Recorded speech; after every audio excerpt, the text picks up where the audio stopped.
doing things you can't believe. It's the 3-Man Weave. What's good out there, people? It's your three favorite guys from your favorite podcast, the 3-Man Weave podcast. You got your boy Cannon. You already know it's your boy Hill. Hill going Hill regardless, baby. Let's get it. You already know what it is, man. AJ El Presidente. Let's get this thing started, man. Let's get it. Okay, well, hold on, my brother. You know, they can catch us on all major podcast platforms. 3-Man Weave, Facebook 3-Man Weave, Instagram 3-Man Weave _. You can email us at podcast.3.man.weave@gmail.com. AJ's ready. Let's get it. Hey, and before we get it real quick, my fault. Today is February the 4th. False start. And it is 6:27 p.m. And this is episode 19. So Go ahead, AJ. You ready? Set it off, man. Hey, so y'all think the Lakers about to pull a Herschel Walker and mess around and just give up the whole farm? And next thing you know, the Pelicans about to be the next boys on the block, because it's looking like they about to do everything they can to get AD. And I don't mind if they get fleeced, but I feel like the Pelicans, they might be doing the right thing here by like, look, hey, he wasn't going to sign with us anyway. Give us everything. But I feel like New Orleans is the Cowboys, though. They're pulling off the robbery. That's what I'm saying. I don't feel That's what I'm talking about. Because, listen, I want AD. But when I seen what we offered today, I said, my God, who's going to play on the court? Because they said, hey, tell me if I'm wrong, AJ. They said Rondo.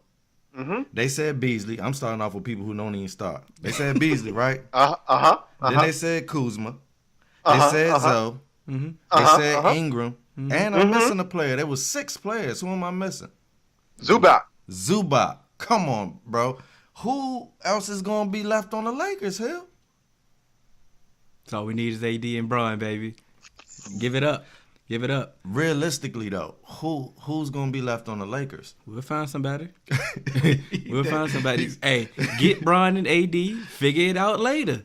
I want them. We've seen what we got. We've seen it. I've seen it, but I've also seen Bron with just one other person struggle. But AD ain't just one other person. I get that. No, once we get AD, somebody else coming too. Yeah, you're right about that. Okay. We see. Let's think about. I'm sorry, AJ, but think about it. Bron is coming off an injury. He rarely gets injured. Hey, Father Time is undefeated, so he's going to take a step back. We're going to need to go for the gusto right now. We can't keep waiting. Yeah. So go ahead and give up everybody. Hey, Jack Nicholson, you can go too. Hey. Somebody waiting on that seat. Bro. Denzel, you can't sit there no more. Everybody, give them up. All right, so this was kind of my thing. Like, this trade ain't for the season. So it's not like they about to make this trade and feel like they title contenders this year. It's more so of a trade next year and the year after. The only way this trade works is if they can bring AD in and then they get another big free agent. Because if they don't get another big free agent, it don't really matter. Because as much as Bron is an Iron Man, I don't see Bron playing, like too far down the line. Just because it's just like, I mean, bro, he been in the league for some years. Like we seeing it now. He got an injury. He been out for a while. It's kind of his first major injury. That stuff gonna start building up. So it's like, next thing you know, what 5, maybe 6 years down the line, it's just AD and who. But that's what I'm afraid of. But have we seen? We had AD as like top 3 player, right? Yeah. And with these Pelicans, like he been playing at like a MVP type level. You match that with whatever Bron you get. Yeah. That's scary, bro. And I know, but what I'm saying though, like right now, yeah, you match that with whatever Bron you get. But right now, I mean, do we know what Bron we gonna get in the future? Because sometimes you never know. It could be a gradual downswing, or it could just be, hey, bro, I'm jumping off the cliff. The beauty of it is, you got me thinking, Hill. The beauty of it is, I think Bron has been preparing for his body to start letting him down, and so you could see that in the steps that he's taken to evolve his game. Got that jump shot. He got that jump shot. And with them fadeaways last year. Oh my gosh, he was cooking last year, and even earlier in this season, he was cooking before he got hurt. So it's like, He's making that transition that all the greats had to make at some point when they knew that their athleticism would no longer get them over the hump. Hey, that Dirk turnaround that he got, that's vicious. If he can knock that down consistently, hey, that's nasty. He got the left foot fade too. But like you said, if we pull this trade off and you get AD with the LeBron, that's attractive. It's scary and attractive. Absolutely. And now we can be honest, the Warriors about to break up. Like, are they? We know KD leaving. We know he leaving. Yeah. We know he leaving. We don't know where he going, but we know he ain't staying in Golden State. So if he potentially leaving, Clay can leave. Boogie Klay can leave. You think Clay will leave, Steph? Clay got to love Steph, bro. Hey, if they don't offer him the max, you know who gonna offer him the max? If KD leave, they better offer this man the max. Hey, if he may be ready to go too. They may be ready to go. Right. I don't know. But all I'm saying is, what I do know, AD and Bron in LA with with some more cap room, that's scary. That's attractive. That's attractive right there. Absolutely. But you got to pull this off now though. So give up everybody. What are we talking? Everybody. Like, let them go, huh? Beasley? We holding on to Beasley? Huh? If Magic don't pull this off, do you think you could already deem his tenure a failure? No, because this is not on Magic at this point. This is on Demps. He just offered the team. The team, bro. And if you don't take this trade, it's personal, and there's nothing that Magic could do about that. Because NBA wise and business wise, you're getting everything that you could ever want if you want to trade away the centerpiece of your franchise. And looking at the Herschel Walker trade, like you said, AJ, is a prime example. You're getting 6 players and 2 first-round picks in the NBA. Like, if you can't rebuild with that, especially when you got a core, you ain't just getting random players. You're getting a core. You're getting Zoe, Kuzma, and Ingram. That is something that you can build. Hold on, wait. Relief. They getting starters, bench players, and future picks. Like they get it's the best package ever we've ever seen. They about to rebuild with one trade. Who's giving that up? You seen his list? Bucks. You giving that up? Clippers. Y'all giving that up? Knicks. Hey, only person I know that can give up more than that is a Kardashian. Like, man, which one though? All of them. It got to be Chloe. I'm gonna go with Chloe. Rob. She the biggest one. Trade Rob too. Get Rob up out of here. Rob Pelinka, Rob Kardashian, all of them. Hey, not Rob. No, Rob didn't deserve it, bro. Rob didn't. Sorry, Rob. We sorry. So I know everybody wanted to probably hear us start off with the Super Bowl, but I just felt like, man, it won't entertaining enough for us to start off with that. It must have not, because you sure won't even sold to watch it. Hey, I'm still YG and Snoop can get traded too. While we just adding people. Bro, you can't if you trade YG and Snoop, LA ain't never gonna be the same. Ever. I tell you that much. You cannot trade Snoop. You saw how LA started acting when you loaned them to New Orleans. My fault, Snoop. Yeah. My fault. But you do whatever you got to do. Is my point. Snoop, I'm sorry. Uncle Snoop, don't send the goons on me. I'm sorry. Please don't. Super Bowl, though. Super Bowl. All right. So, Ken, I got a bone to pick with you. Yes. What's up? So, you was telling everybody, shut the hell up and let Travis Scott perform. This man did 37 seconds. 37 seconds, bro. It took 37 seconds, man. Took him longer to get there. Bro, when Adam it took him longer to drop from the sky in a cartoon fireball than his whole performance. He just watched Adam Levine do body rolls with his shirt off whole time. Bro, when Adam Levine came back out and Travis Scott wasn't putting a mic to his mouth anymore, I said, what? I said, his part over, and I'm like, okay, maybe Adam going to do a little bit more, and then Travis going to come back. And he never came back. So you know what? Your bone is solidified to pick with me, AJ, because I went out on a limb for this dude, man.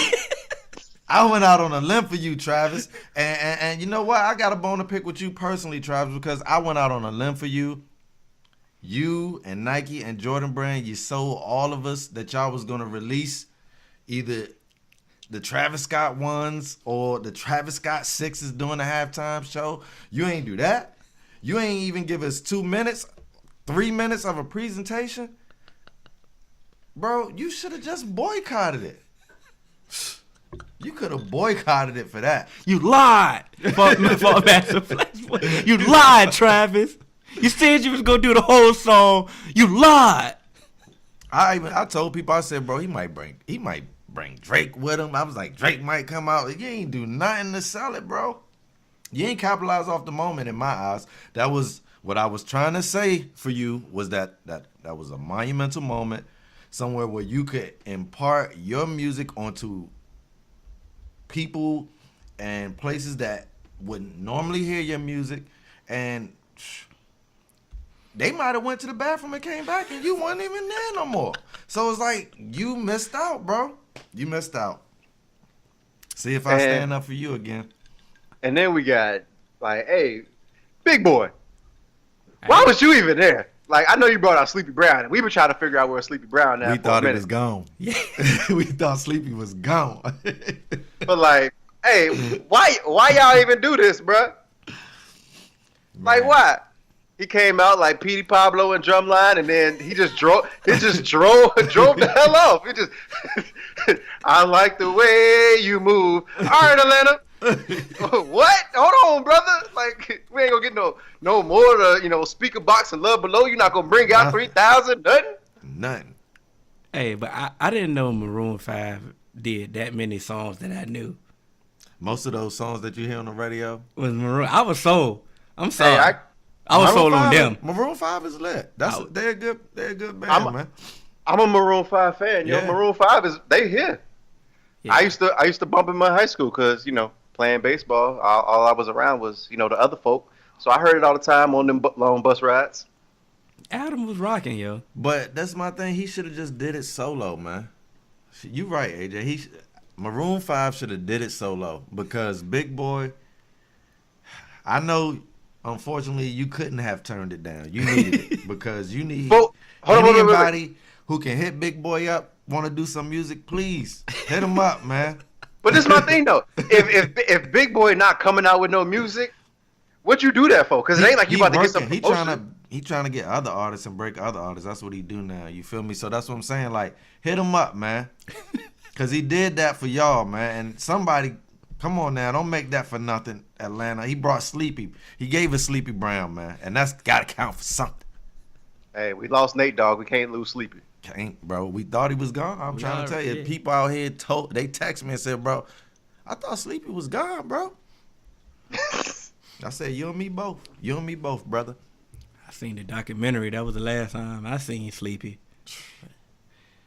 It was a good performance, though. I mean, they just short. Yeah, it was definitely short on their part. But other than Beyonce's, this been the best halftime performance in a while. Like, whoa! Are we gonna act like Bruno Mars? Yeah, I like my fault. Okay, my fault. I'm about to say Bruno Mars is one of the best performances ever. My fault. I forgot. I'm sorry, Bruno. I'm sorry. Okay. This is definitely top 3. And then Rihanna do it 1 year too. I definitely don't remember Rihanna doing it. I might be wailing. She may have done it. No. But JT done it. I think you ain't never liked JT's. Man, So we talking about cancel culture. I don't rock with Justin Timberlake. I like his music, bro. I don't have nothing to do with the politics of it. Why y'all? Nah, bro. I like JT's music, man. Because ever since that Janet Jackson nipple thing that last Super Bowl, he let her take all the blame. He ain't never speak up on it. Yep. And he was trying to do, and she got banned. He was trying to do all that, music for the black people and stuff like that. And they was like, oh, and he got a little soul and stuff like that. And then as soon as the heat came on him, he started doing, Man in the Woods, dressing like a lumberjack. Like, bro, nah, you can't just try and be a part of the culture only when it's beneficial. Yeah. Ooh, I never noticed that. Yeah, I mean that's the second time he did it, because let's be real, when he first came out and he was with NSYNC, he wasn't looking the part or singing the part. And so he made that transition, and we went with him.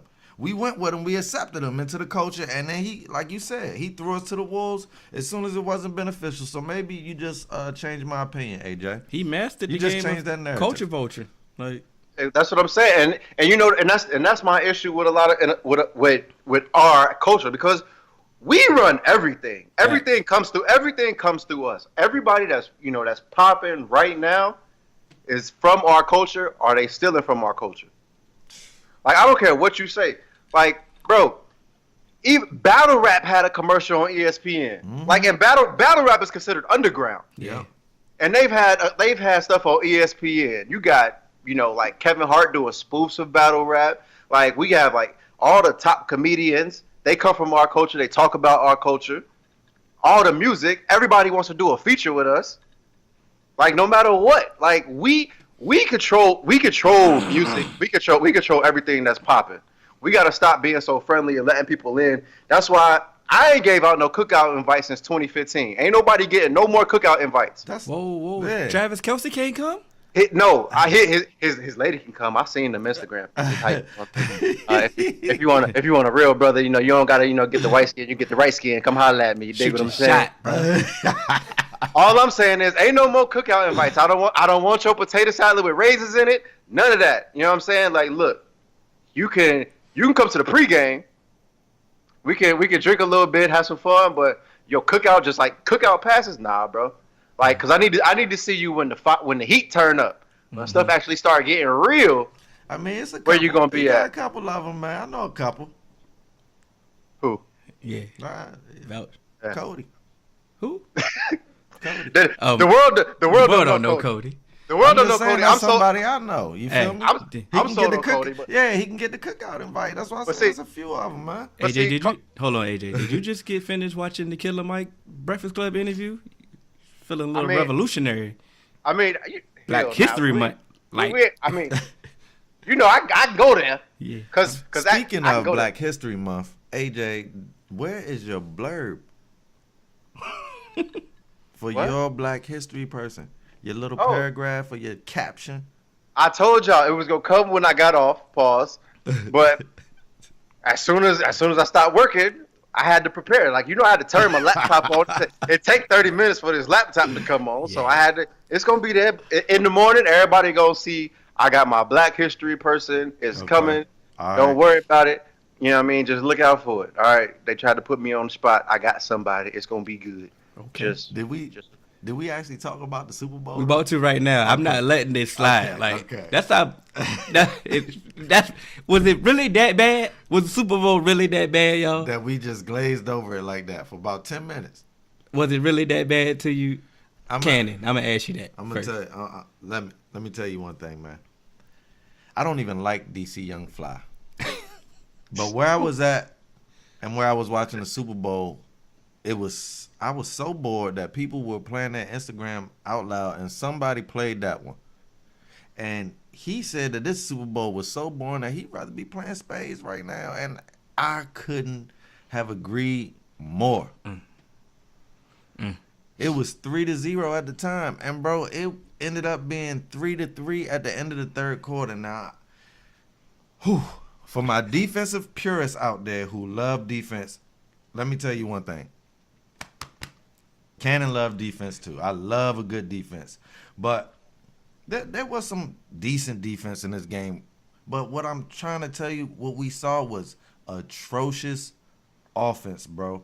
Yes. Because on the coaches' part of the Rams and execution part by the players. Because, one, Jared Goff refused. Tony Romo said it during the game. He just refused to ever plant his foot and just stare down the gun barrel. And that's, last time I checked, that's a prerequisite for an NFL quarterback. You see what I'm saying?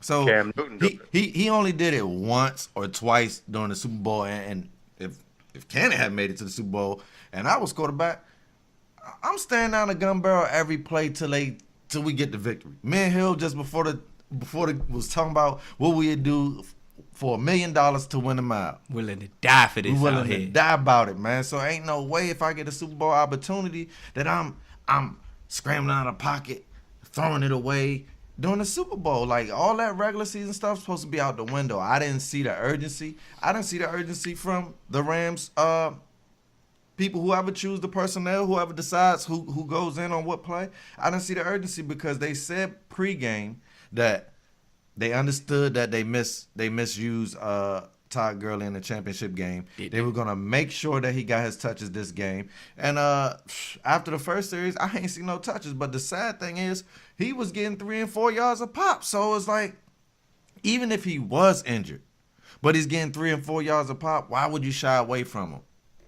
Man, listen, because I feel like Todd Gurley was really, like, he was still really hurt. And don't play. But that's what I'm saying. Like, it's the Super Bowl. So he's trying, like, I feel like sometimes, as like I said earlier in our podcast on, I can't remember what episode, sometimes you got to save a player from himself when it comes to coaching. And Todd Gurley's injury history. Mm-hmm. It's that same knee he tore the ACL in. It's the Super Bowl. So I think Todd Gurley's like, look, please put me in. But you like, hey, it's more than just right now. They went for the gusto this year, and that's something that we appreciate about the Rams is they really went for it all. And they almost got there. Mm-hmm. But you only got running backs for a certain amount of time.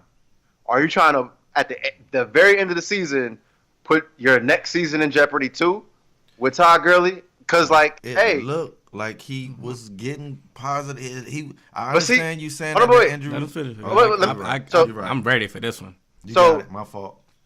Y'all have a bit, like, we all play sports. You ever got hurt and you tried to go back in, but it's like you can give it your all 1 play, 2 plays, 3 plays, but you can't give it your all for the next 30 minutes. And sometimes that's what it is. It's like, you can get up and you can get that burst for like 1 play because it's like, you know what, I got to do it. But if you out there for 30, 40 plays, you're not yourself because it's just that wear and tear. I think that's what was really happening with Todd Gurley. It's like he get out there and his adrenaline going, and he get that 1 play, and it's like he looked like Todd Gurley. But if he was out there every single play, I just don't know if his body was like, hey, all right, I'm getting in the flow of the game, and now my adrenaline is wearing off, and I can really feel this injury. And as a running back, especially the type of running back he is, like, your knee, bro, I don't know, man. I don't know. It's hard to say. But I didn't. That's the thing about it. Since we quoting other shows, what'd you say? What in the previous show you said something about what coaches out coaching themselves? Yeah, need to get out of the way. Or no, save that. They need to save their players. Sometimes we was talking about like the. I know that but in the preview he also said coaches need to get out of the way sometimes. At this point, this is the Super Bowl. You got here because of Todd Gurley. I don't care about the boy genius, McVay, all that. Everything that they do is predicated off the running game and is predicated off Todd Gurley. The whatever percentage Todd Gurley was still effective and could get it done.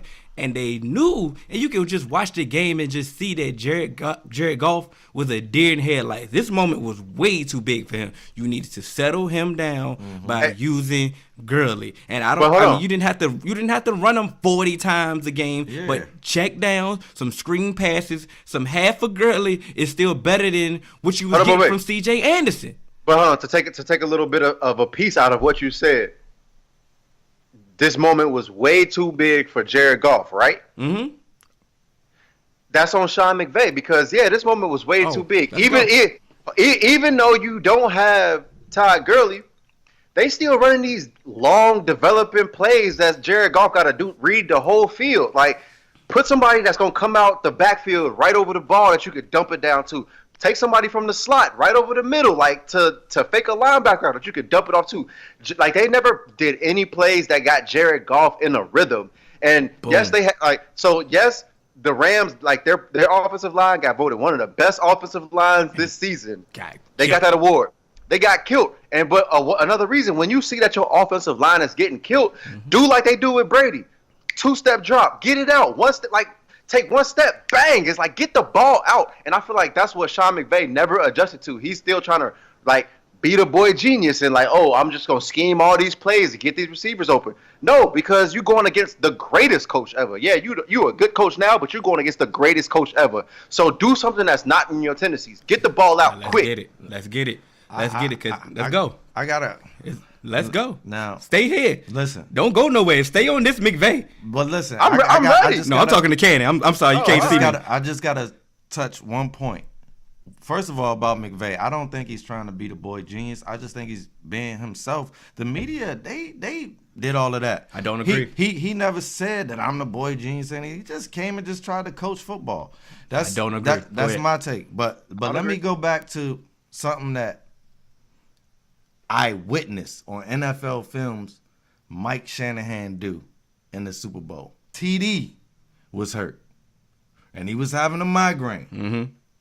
And he said, I can't even see. Facts. So he shouldn't have been on the field. And Shanahan said, come on. He said, come here. Everything we do is predicated off of you. If somebody else is in there, they will not believe it. He said, I don't want you to run the ball. I don't even want you to block. But you got to at least take the fake handoff. You got to. Mm-hmm. And so this is my thing with what y'all was saying about Gurley. If he wasn't, like you said, AJ, if he just couldn't do it, I agree with Hill. If you say whatever his percentage was out there, it looked good enough to me. It looked good enough for me. But if it wasn't and you was just trying to protect him from himself, then just put him out there and let's run some play action off of it real quick. Two routes. That one play action that everybody always gives to the rookie, where you got the tight end running the slant and you got your X receiver running the quick post. That one is two options in the middle, either one underneath or one over the top. That's the easiest play action to give you. Stick it to Gurley real quick, should suck the linebackers up, and at least give you a time to see if one of them routes is open. They never tried it. Mm-hmm. They were doing those long developing plays, like you said, AJ, and that is on Sean McVay. But like I said, I don't personally think he was trying to be the boy genius. Nah. Deer in headlights himself. His first Super Bowl, he's 33 years old. And that alone right there, my fault, AJ. That alone right there lets me know ego took over right then and there on that one. Let's take it back. Boom.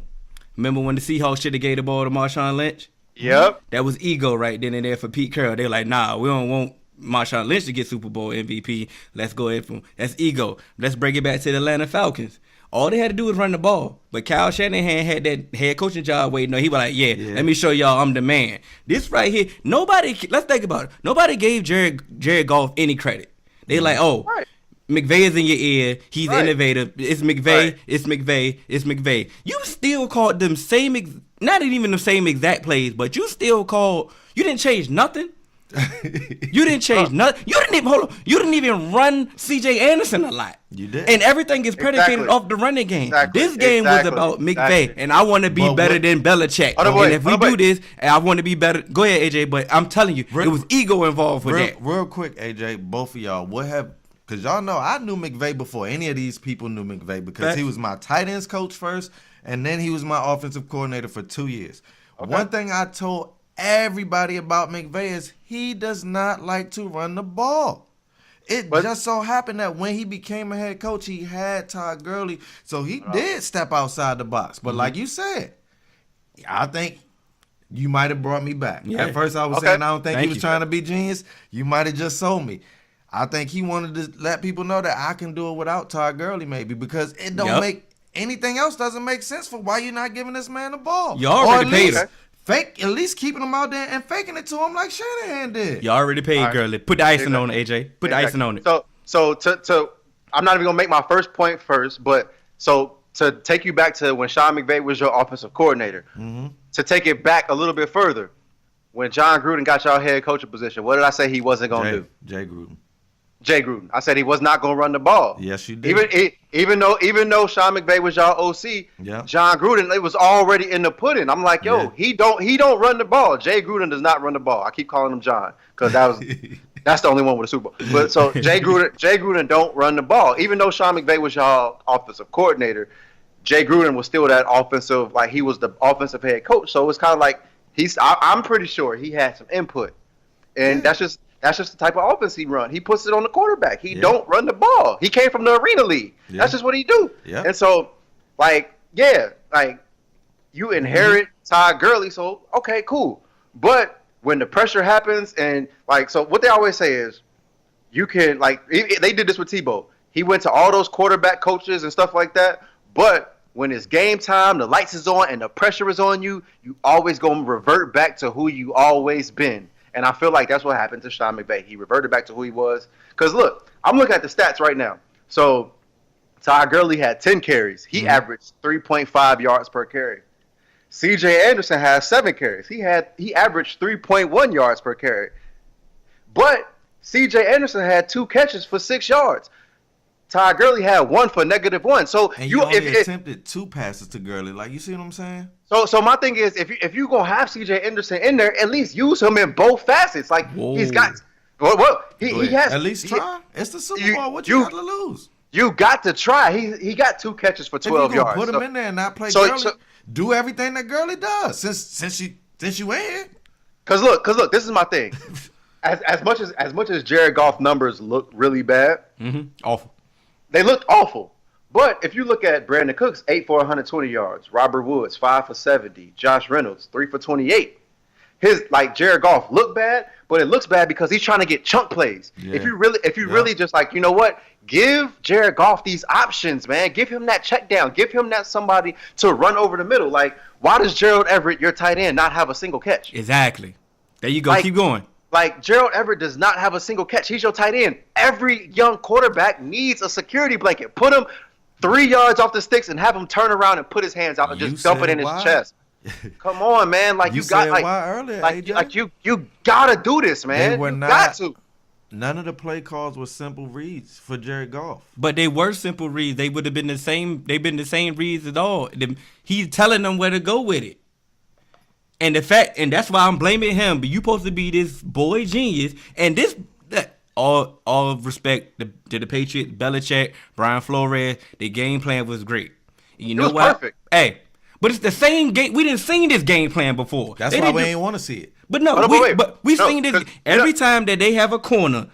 They take out your number 1 receiver, and they double up your next option. Yeah. They make you go to your 3rd and 4th option. Just like AJ said, why did your tight end have 1 or no catches? Your tight end did nothing. Nothing. You have 2 capable tight ends. They're not trash. They got nothing. And if you want to get the ball out quick, you worried about all this pressure. He's the perfect guy. Where was your screen passing? And where did I say Sean McVay started at? What coach? Tight ends go. So you mean to tell me you ain't scheme up not 1 play for this man? You abandoned everything that you knew. So like Hill said, trying to live up to boy genius. Go ahead. I've never been a professional coach in my life. The closest I've ever been to a professional coach is playing Madden. We nice. And you know what I noticed especially these last couple years when the Bengals offensive line ain't nothing, and I can't do a good 5, step drop back to get my receivers the ball. I'm gonna run screens. Yeah. I'm gonna tap your D lineman, let everybody get through it. I'm gonna just dump it over their head. Yeah. And then I got my offensive line in front. Like, CJ Anderson's not Todd Gurley, but if you give him a screen with 3 offensive linemen in front of him, he can do something. Because we've seen it. Did you see any slants? AJ, what's the best play to beat the blitz? Screens. Okay, keep going. That's what I'm saying. Bro, I'm like, if I can call this stuff out from my couch, I know y'all got to see it, bro. But you're supposed to be a genius. And sometimes I ain't see no slants, not 1 quick out. Like, everything, like you said, was the chunk plays. Who said it was chunk plays? I did. It was just chunk plays. Like, there was no possession plays, no quick slant for 3 or 4 yards that maybe Brandon Cooks could take it 15 to 20. You didn't give him any opportunity to do any of that. Even still with them doing chunk plays, the secondary options were open. Couldn't get to him though. Oh, he could get to him, but he's been conditioned. All since McVay been there is to listen what McVay been telling him to do. He didn't master this. You listen to McVay. McVay has been telling him everything to do in his ear right before the play, and that's where you go. You can tell he was like, "Oh, my first read ain't there. I'm flustered."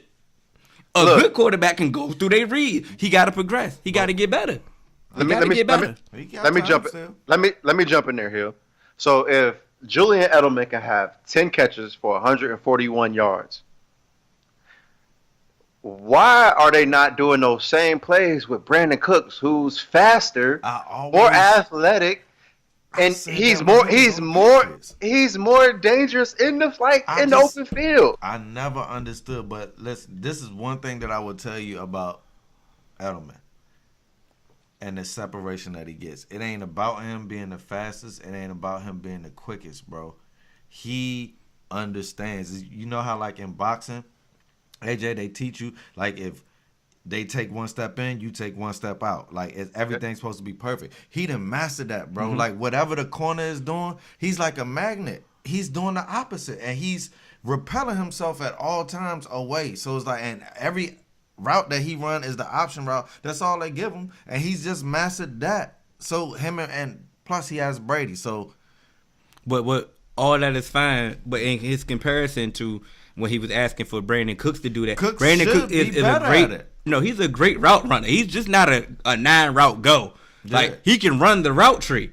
So make some adjustments, dog. Like, come on, bro. Like I said, we have seen this Belichick game plan done time and time again. I'm not saying I can go out there and I can beat Belichick, but what I'm saying is we've seen this before. You get paid to break down film and tendencies. You have and all everything. the tools that you need to beat Belichick. You got it. You had everything to put up more than 3 points. You didn't use your most deadly weapon, so you didn't deserve to beat Belichick because Belichick came there, schemed, ready to stop Todd Gurley, and you out-schemed yourself by not even utilizing him. You should have made him waste all his defensive resources stopping Todd Gurley. And then, guess what? Jared Goff would have been able to get them chunk Exactly. plays. You never settled your quarterback down. You see, his eyes were so bright, he was scared. And the same thing in contrast. Brady was looking flustered all night, too. He exactly. But he was throwing ducks and everything. Throwing ducks and interception in the first quarter. They was punting. They was looking ineffective as well. But he was never worried. Because when it came game time, when they found in the fourth quarter, when they found something that worked, they ran it 3 straight times. And what Romo say? What did Brady do? And he picked apart he set him up. He stepped up in that pocket. He slid. Boom. And he got it off. It was like they were just throwing up boxing. He threw the left jab. Boom. Hit him with that right hook. Stop it. 3 times in a row, like you said. Like when Thurman got hit and he couldn't stop it, just bing. Just hit him 3 times. Bing. But then you make it like they made adjustments. They seen what was, because like you said, Wade Phillips has known to have Tom Brady number. But at the end of the day, Wade called a good game, man. Wade called a great game. The defense was here. He held the Patriots to 13 points. 1 touchdown. The Rams supposed to win that game. Offense didn't do enough. When you average 30. Yeah. When you average 30. Offense didn't do enough, man. Wade did his job. Yep. Hey, so I know I've been taking over the topics this episode. No. Keep going. Thank you. So during last night's broadcast, it's something that I also heard in the AFC Championship game, where they've been calling for, like, they've been saying, "Oh, Julian Edelman is a Hall of Famer." No, he's not. They got to cut that. Yeah. Julian Edelman, bro, he's not a Hall of Famer. Has he led the league in receiving? Go ahead. Keep going. Has he led the league in receptions? Keep going. Has he led the league in touchdowns? Keep going. And I'm talking about single seasons. Has he ever done this? No. They only doing this because when they see Julian Edelman in these playoff games, he comes up big. And you know what? That's cool. But no, like, bro, just because you have, in a couple moments you have great highlights, bro, the Hall of Fame is for the upper echelon. Yeah, the elite. You know what? You got Super Bowl MVP, bro, and I am happy for you. But you are not a Hall of Famer. Hold on. Before we talk HOF, is this the right person that I'm talking about? Wasn't he suspended before? Yeah. First 4 games this year. Oh, yeah. Ain't nobody. So this ain't baseball. Nobody in the NFL who use PEDs should be in the HOF. I'm going to say that. Straight up. This is a man's game. Everybody put their own work in. If you got to resort to PEDs to be stronger than the next man in the NFL, it's not baseball where it's hand-eye coordination and you just trying to get back and everybody's using it. If you're doing it in the NFL, you should never get the Hall of Fame. ever. Man, listen, go ahead, put him in the Ring of Honor. You know what I'm Thank saying? you, Give yeah. him, presentation. I'm not do even all giving that. you that if I'm the owner. Do whatever you gotta do, but cheated. you ain't getting no gold jacket. You got your Super Bowl MVP. Thank you. Yeah, you welcome. You not getting no gold jacket. I'm not trying to hear that, bro. Like, come on, bro. Like, You cheated. Come on, man. He's good. I'm not about to sit here and No. disrespect him and like, yo, Absolutely. Edelman ain't all that. He's a Oh, product no. of Brady. Nah, Edelman is good. His but separation game is top. it's nice. But that's one aspect of being a wide receiver. And I can't give you Hall of Fame for that because Jerry Rice has separation. He had the crispest of route running. The what? He had the crispest. He had the hands of, they were like pillows, man. A football touches hands, just poof, just poof. Like if you remember a Jerry Rice drop, let me know. Let me know. I've seen a lot of Edelman drops. Yeah. But he did make one tough snag in that Super Bowl. He's give him that. tough. Yeah, he's tough. He's but tough. you ain't HOF. Nah, Hall So of Fame like, different. Cause this is something that like after I heard that, I kind of started like going back to receivers that if he retired today or in the next couple of years, It still he wouldn't would matter. he would be trying to get the vote against. Ain't no way he's a Hall of Famer because if he retired this year and somehow was on the ballot with Andre Johnson, you think he getting in over Andre Johnson? Absolutely not. No. No. Keep going. I know you got your list. He get Calvin the next year if he wanted Calvin. to next year, he got Yeah. Calvin. Come on. No. No. If AJ Green retired the same year as No. and AJ Green don't have a ring. Don't need Not one, even bro, not a because single ring. But you're not better than AJ Green. You should not get in the Hall of Fame if you're not better than AJ Green. Go a little I bit. 100% agree. I about to say, yeah, ain't no debate over here. Julio Jones, Come on now. Like, yeah. Bro, there's so many others, bro. That Antonio Bryant? that we can't think of. He off the wasn't top even of our better head. than Jordy Nelson in Jordy Nelson's prime. If we're Hold gonna on, be wait. honest. so And Jordy got a ring. You Here- got to here's- measure him up against his own. And Ed McCaffrey got two of them things, and Let me ask you he this. did everything, bro. He went across the middle when people was blowing it up, and he ain't just do the little wheel route, separation route. running He was real running routes. all of it, the whole tree. You got to do the whole tree to go to the Hall of Fame for a wide receiver. Let's just cut it out, man. So here's one The that specialty wide receivers going to the Hall of Fame. here's one that I want to like. That's gonna make y'all think. Would you put in the Hall of Fame first, Julian Edelman or Brandon Marshall? Why would you say something like that, AJ? Cause this is kind of how I want to prove my point. Like if you gotta think. Honestly, I wouldn't pick neither for the Hall. But if I had to pick one of them for the Hall, it would have to be Brandon Marshall, just because he can do more as a wide receiver for me than just get separation on that wheel route. If Brandon Marshall had Tom Brady as his quarterback, Thank you. He would have had a whole Thank different you. career, man. bro, Thank you. what? He'd have been first ballot right now if that was the kid, bro. What? That's why I said Jerry. That's why I mentioned Jerry, because Jerry had Rich. You remember Rich Gannon? Does anybody remember Yeah, that? I remember. Is he a Hall of absolutely. Famer? Hell no. Exactly, but Jerry had him looking like one for 2 to 3 years. Yeah, Rich was nice in Oakland. the Thank last you. one. You see what I'm saying? That's what a HOFer does. If you leave Brady, Edelman, and you make somebody else look straight up legit, then I'll be sold. Holla at But you. until then, I ain't sold at all. And 'Cause, like- whoever's saying it, shame on them, man. I think it was who was saying. I think it was either Chris Collinsworth. He said it a couple times. Nate A- Burleson, Yeah, Nate a few of them. Boomer They- Esiason. They People- they had the pom poms out for, Yeah, people who love the Patriots. and So- Nate, I try to concede They to normally keep it real. I try to concede to the pundits that actually played. They know the game, but come on, Nate Burleson, you bugging. And Come you on, play it wide out, Nate. yeah, Come on now. yeah. So just for fun, I pulled it up. I pulled up the career average, like the career stats. Brandon Marshall came in the league in 2006. Julian Edelman came in the league in 2009. So he had a little 3-year head start. Mm-hmm. But Julian Edelman has 499 career receiving yards. Brandon Marshall, 970. Hold on. Catches. Yeah, you Ca- talking about? yeah, I'm catches, about to catches, say, catches. I'm about I'm to sorry. say, ain't no way they doing that in the Catches. season, bro. Catches, my bad. Catches. So, Brandon Marshall is almost at 1,000 catches. Yeah, almost double Julian- the production in 3 exactly. years. Julian Edelman has 5,390 receiving yards in his career.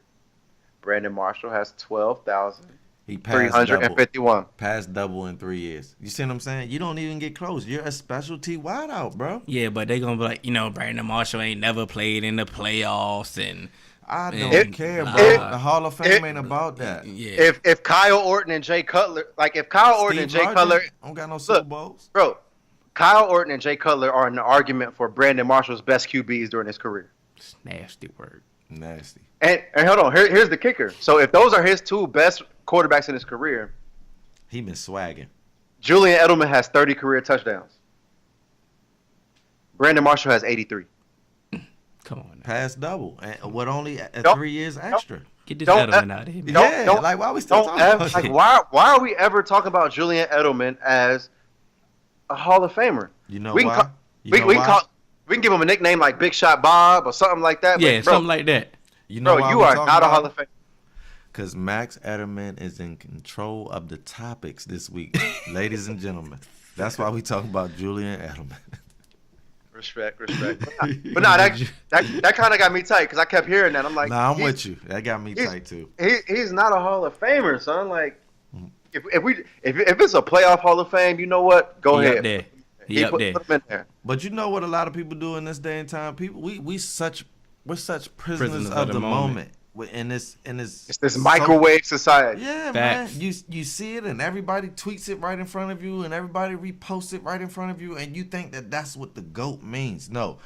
Tom Brady is a true definition of the GOAT. If you want to know, stop calling all these other people GOATs. There's only one offensive GOAT in football and it's Tommy B. The man got 6 Super Bowl rings. He got 9 Super Bowl visits. That's more than the Redskins ever been. Mm-hmm. And the Cowboys Redskins too. are a storied franchise. Been to enough. Cowboys you feel me? too. More than the Cowboys. More than the Steelers. The Cowboys and the Steelers got more rings than anybody. And Tommy B got more visits than y'all got rings. And he got the same amount of rings as the Steelers. Yep. I seen a crazy stat that says That's ridiculous. That's GOAT. I seen a crazy stat. I'm going off the top of my head because I saved it on my phone, and of course I'm recording my video on my phone. But it says Tom Brady has been to 17% of all Super Bowls Oh my gosh. That's ridiculous. of all time. He's been to 17% of all Super Bowls all time, and he's won 11% of them. And he And- only so been in the NFL since 2000 and what? 2001. And so they say in baseball that would have been like a total of like 13 rings or something like that. 17%, bro. And the Super Bowl started in the 60s, and this man got drafted in 2001. And Robert Kraft said it last night at his best. He was like, the league is not based on back-to-back champions. Like, it's for parity. Yeah. He like, they changing this. Say once you win, you get the number one strength of schedule. You know what I'm saying? Your draft picks lessen. You know what I'm saying? You built for everybody to be 8-8. It's built for parity. And the Patriots are dominating. But what I will say though is, like I've been saying for years, and I've always caught flack for this because people over exaggerate my words because they don't really understand what I'm saying. Yes, right now when it comes to big games and playing like the best, Tom Brady is the GOAT. Yeah, he is. Hold on, but wait, because this is where I feel like I'm gonna get pushback.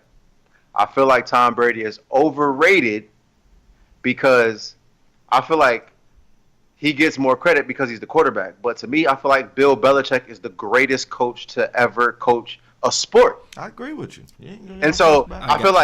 I feel like Bill Belichick, he's the mastermind to all of this. Yes, he like Tom Brady, Tom Brady is Bill Belichick's like his golden child. He's that golden egg that he found, and he does everything he needs perfect. But Belichick is the mastermind because you know what? Belichick has been able to be the GM and put together a roster of 5th round, 4th round, 7th round picks to keep everything underneath the salary cap in the salary cap age, and even get his quarterback to take deals. and really put together, an open box special of an entire team. Like, bro, when have you ever seen a team? Never. Of the two leading receivers are white. This is the dynasty of a lifetime. And as I told Hill, to your point, I agree. Yes, Belichick is the mastermind. But the reason why Tom is the GOAT is because the last time we seen someone be able to ball from the moment you come into the league or the moment you get your chance, which Tom did, until 17 years later, he's still balling at the top. The last person to do that was Kareem Abdul-Jabbar, and that's a whole different sport. When he went out, he was still killing people and hitting buzzer beaters with that sky hook. And Tom Brady is still doing everything that he did when he was a budding superstar. And Belichick has benefited from having the same starting quarterback for 17 years. That's unheard of. And he's talking about he gonna play 3 more years, AJ. This last game really proved that they go hand in hand. They go hand in hand. You can't have one without the other. I don't care. This is 50-50. Yeah, you got Brady. Yeah, you got Belichick. He's the mastermind and all that. They go hand in hand. Like I said, he held that defense to 3 points, but Brady still had to go score that touchdown to put it in the bag against the toughest defense out there. You can't have. I'm telling you, we grew up in the hood. We ate a couple of jelly sandwiches. Mm-hmm. It ain't the same as peanut butter and jelly. Mm-mm. You know what I'm saying? They go together. Mm-hmm. They go together. You cannot have one without the other. I do not care how you try to slice it, how you try to dice it.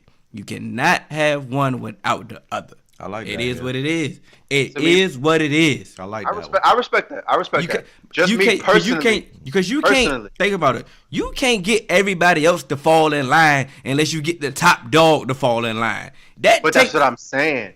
Like to be able to do that, that means you one hell of a damn leader, bruh. To get the person that everyone is turning to get him to fall in line. I'm like, yo, use a dog. If you could do that, use that man. And that's why I'm like, yo, Belichick, he the greatest, bro. But it take you to. I'm the dog to buy in. Yeah. I gotta buy into this. I got to sell this to the rest of everybody. Mm-hmm. But see, that's what I'm saying. If I'm a lion, I'm about to get this pit bull in line. But you know what? To everyone else, hey, that's a pit bull. The only person that the pit bull looking up to is the lion. And I feel like Belichick is the lion. But that's what Hill's saying. We saying the same. That's what I'm saying. We basically we saying the same thing. But to me personally, I just feel like Belichick. And that's okay. And what I'm telling you is, it's okay for you to give Belichick a little bit more because it's his scheme and his ideas. I don't know nothing about National Geographic. All I know is the Lion King about to reboot. Yeah, it's gonna be lit. Lit. You know what I'm saying? We need passes. 3-man weave need passes, Disney. We're going live. ESPN. I'm just trying to hear Beyonce sexy ass say, "Pinch it again." That line might not be. You think they're going to have the exact same script? They better. Don't change nothing. What? It's the Lion King, bro. Same exact script. It might be some different. It might be some surprises, man. I don't want no surprises. I don't want not a damn. Like, look, hey, Beyonce, I'm trying to tell you, it might be some give surprises. Me all of that. What remake has been the exact same? Name one. It ain't never been no movie like The Lion King. They ain't. I will give you that. But every remake that we have ever seen has diverted somewhere from the original story. Don't go left, Lion King. I tell you what. Same script. Just change the cameras. They trying to get super fancy. That's my line too, AJ. They trying to get super fancy and give me this live action. I swear for God, if they got Mufasa laying down there hella bloody after these wildebeest trample him, look, I'm gonna fight a kid, bro. Because I'm too Jones Mufasa. Yeah. If he ain't, then ain't no point in doing it. Feel what I'm saying? They still got James. It better be. They still got James. We lit. We lit. He's still holding on. He been doing this. This is what he been holding on for. To do this last rendition of Mufasa. I'm not gonna die. Mufasa. He like, I'm not about to die. We about to do Lion King again. I can die later. We can do this together. God, hold up, God. I ain't ready to come home. Hold on, bro. The street lights ain't on yet. You put me here for this, and I'm about to do it again. Exactly. You dig what I'm saying? Like, hell no. You can catch us on all major podcast platforms, 3Man Weave, Facebook, 3Man Weave, Instagram, 3Man Weave _. You can email us at podcast.3.man.weave@gmail.com. I'm Hill, that's Cannon, that's AJ. 3Man Weave, we out. Free 21 Savage. Free 'em. Keep them locked up. Dang. Wow. Dang. See, it be your Be own your people. own people. ISIS, Well, bro. he British though. Yeah.